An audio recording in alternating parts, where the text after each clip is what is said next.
Buenos días a toda nuestra audiencia y bienvenidos a su programa El Café de la Mañana. ¿Alguna vez se preguntó sobre cómo los medios de comunicación exponen los casos de feminicidio? Aquí van a conocer un poco más sobre el tema, de la mano de mis compañeros Angie Gómez López, Sebastián Fajardo Castillo, Nicolás Rodríguez Bustos, Santiago Álvarez Alvarado y quienes habla Natalie Tolosa Salas. Empecemos. ¿Cómo investigaciones científicas aportan al tema de estereotipos en los medios de comunicación? Diversos sucesos han estado presentes en nuestro contexto. Uno de ellos es lo que sucede cuando un medio de comunicación se encarga de narrar un feminicidio.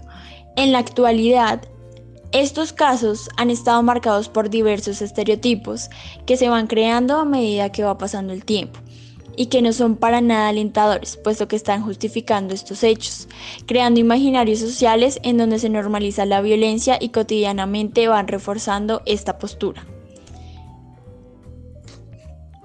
Es importante tener en cuenta que diversos artículos investigan lo que está sucediendo con la violencia de género, en donde se resalta que los estereotipos se van creando desde la niñez, ya que algunas familias tienen varias creencias sobre lo que tiene que hacer un hombre y una mujer, guiados por la televisión o la radio.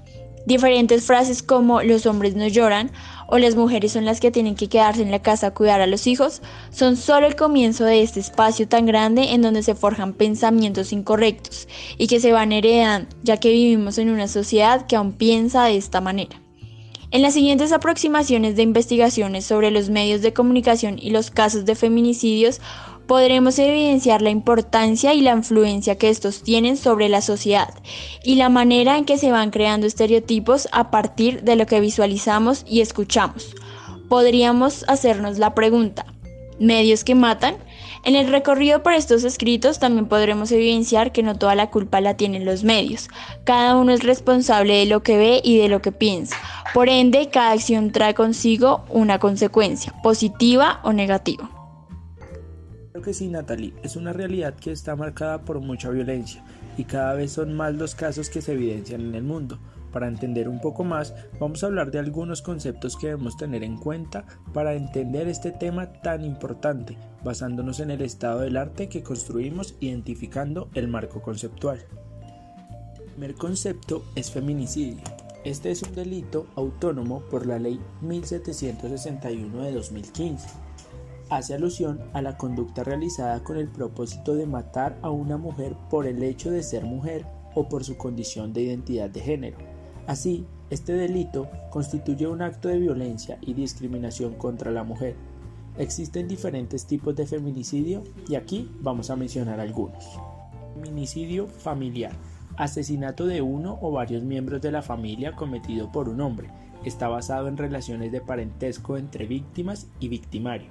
Feminicidio íntimo. Asesinatos de mujeres cometidos por hombres con quien la víctima tenía o tuvo una relación íntima, familiar, de convivencia o afines a esta. Feminicidio por ocupaciones estigmatizadas. Las mujeres son asesinadas por ser mujeres, sin embargo, hay otras mujeres que lo son por la ocupación o el trabajo desautorizado que desempeñan. Bajo este criterio se encuentran aquellas que trabajan en bares y en centros nocturnos. Ellas son bailarinas, meseras y prostitutas. Otro concepto es el amor romántico. El amor romántico para las mujeres, así como para las creencias y los mitos, sigue formando parte con particular fuerza de la socialización femenina, convirtiéndose en eje vertebrador y en parte prioritaria de su proyecto vital.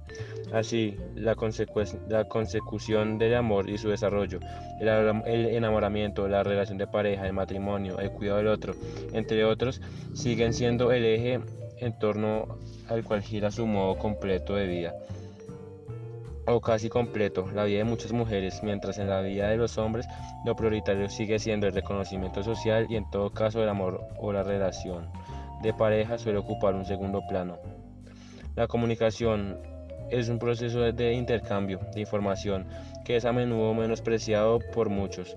Los medios de comunicación tienen una gran influencia en la sociedad, pues estos son masivos y esto permite que los mensajes se transmiten lleguen con gran rapidez y de forma eficaz, puesto que la mayoría de poblaciones tienen contacto con algún medio directamente, llegando ya sea como la afirmaba Chimamanda Adichie a desarrollar o a estancar sociedades, a repararlas o a terminarlas de bloquear, a empoderarse o a deshumanizarlas. Estas palabras son primordiales para entender que el feminicidio es un concepto bastante amplio y también da paso a la responsabilidad que tienen los medios de comunicación para evidenciar y dar respuesta a los acontecimientos en donde una mujer es asesinada. Ejemplos como los siguientes dan apertura a que se estén justificando los asesinatos y le den la razón al homicida. Evitar estereotipos y prejuicios de género, discriminación y sexismo. Que la narración de hechos violentos promueva el deseo o curiosidad del público. Difundir imágenes que sirvan como pruebas de investigación y pruebas periciales.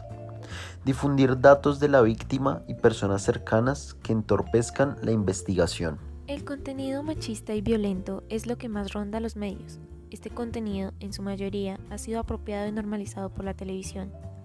Películas como 365 días, en las que nos muestran cómo un hombre secuestra a una mujer y le da 365 días para enamorarse de él, y lo hacen ver todo como una película romántica, solo normaliza los miles de casos de secuestros de mujeres que suelen terminar, en su gran mayoría, en feminicidios.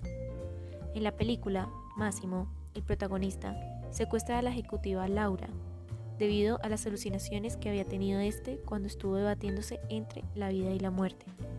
Esas alucinaciones lo llevaron a una obsesión con la protagonista, a tal punto de tener su casa repleta de cuadros con su rostro. Pero, gracias a la dirección de arte de la película y a las actuaciones, nos hacen ver esta obsesión enfermiza como un acto de amor, como un romance al que uno debe aspirar a vivir. Hacen que el secuestro se vea hermoso y romántico, pero no para allí. A lo largo de la película, Máximo toca a Laura sin su consentimiento, a pesar de que le había dicho expresamente que no lo haría.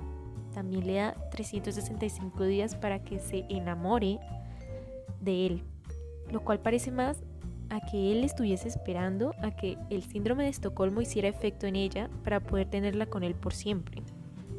De hecho, él refuerza este síndrome de Estocolmo dándole regalos, llevándola a lugares exóticos y tratándola, entre comillas, de una manera amable. Después del estreno de la película, he escuchado a niñas e incluso mujeres adultas decir que les gustaría que la secuestrara un líder de la mafia o alguien importante que pertenezca a ese círculo. Esto solo me hace rememorar la historia de Marcela Loaiza, una mujer colombiana que fue secuestrada por la mafia yakuza, una mafia japonesa muy conocida y temida en su país y en varios países alrededor del mundo. Este secuestro fue a sus 21 años. En la actualidad, Marcela tiene 36.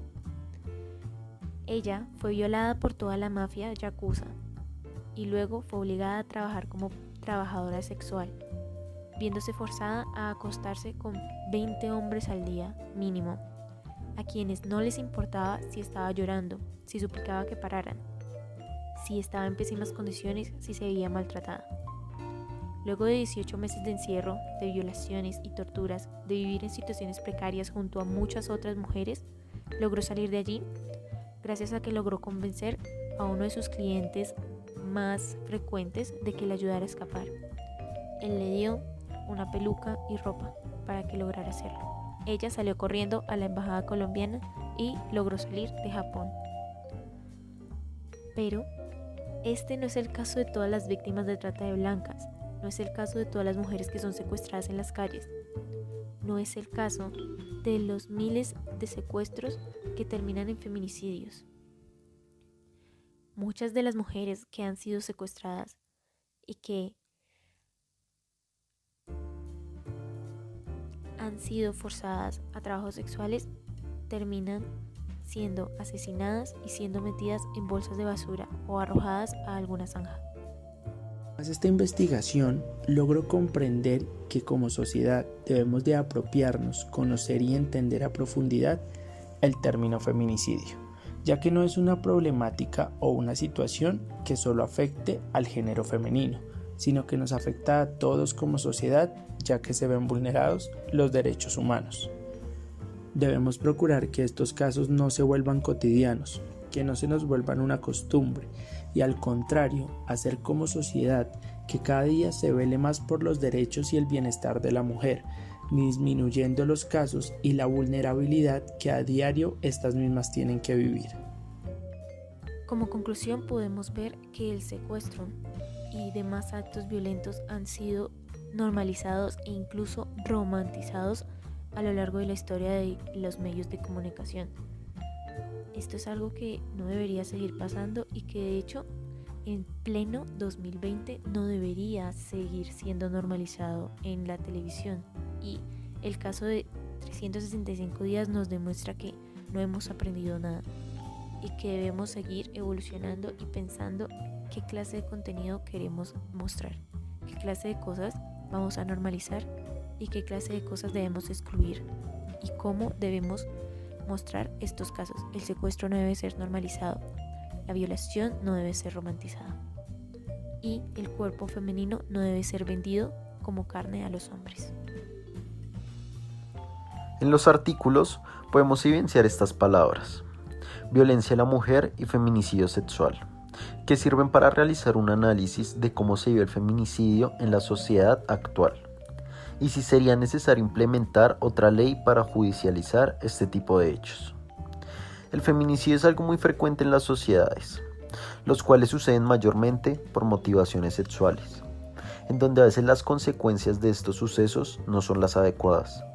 Por lo tanto, se debe implementar una ley que castigue a los agresores, para que estos no vuelvan a vulnerar los derechos de las demás personas o a cometer estos feminicidios.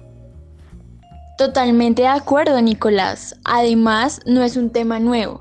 De hecho, existen numerosos documentos de orientaciones y recomendaciones para elaborar informaciones de calidad sobre violencia de género y sobre los derechos de las mujeres. Sin embargo, parece que no son suficientes. Se sigue apelando a la necesidad de informar y sensibilizar a periodistas y responsables de medios para conseguir que estas recomendaciones e incluso protocolos que han elaborado diferentes medios de comunicación y asociaciones profesionales se apliquen. Y para terminar, los invito a pensar y reflexionar sobre este tema tan importante y fundamental que está siendo normalizado por los medios de comunicación y que no podemos dejar que esto se convierta en algo cotidiano, porque en nuestra sociedad las mujeres y los hombres estamos en igual de condiciones y no se tiene que vulnerar los derechos de ninguna persona, sea por la razón que sea. Primero está la vida de una persona y con esto nos despedimos. Y los invitamos a reflexionar y denunciar cualquier abuso antes de que se pueda convertir en una tragedia. Hasta la próxima.